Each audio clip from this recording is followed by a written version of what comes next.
एक बार एक किसान की घड़ी कहीं खो गई। वैसे तो घड़ी कीमती नहीं थी, पर किसान उससे भावनात्मक रूप से जुड़ा हुआ था और किसी भी तरह उसे वापस पाना चाहता था।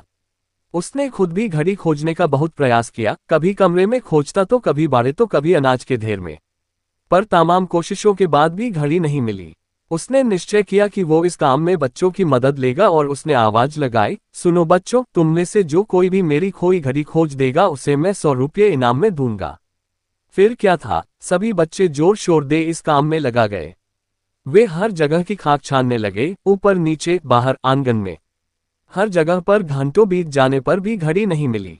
अब लगभग सभी बच्चे हार मान चुके थे और किसान को भी यही लगा कि घड़ी नहीं मिलेगी। तभी एक लड़का उसके पास आया और बोला, काका मुझे एक मौका और दीजिए, पर इस बार मैं ये काम अकेले ही करना चाहूंगा।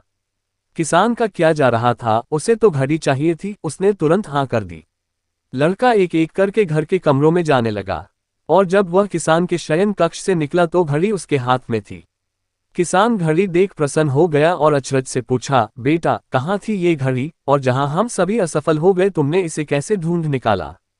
लड़का बोला, काका मैंने कुछ नहीं किया, बस मैं कमरे में गया और चुपचाप बैठ गया और घड़ी की आवाज पर ध्यान केंद्रित करने लगा। कमरे में शांति होने के कारण मुझे घड़ी की टिक टिक सुनाई दे गई, जिससे मैंने उसकी दिशा का अंदाजा लगा लिया और अलमारी के पीछे गिरी ये घड़ी खोज निकाली।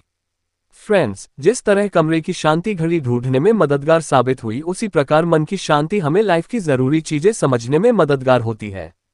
हर दिन हमें अपने लिए थोड़ा वक्त निकालना चाहिए, जिसमें हम बिल्कुल अकेले हों, जिसमें हम शांति से बैठकर खुद से बात कर सके और अपने भीतर की आवाज को सुन सके। तभी हम लाइफ को और अच्छे ढंग से जी पाएंगे।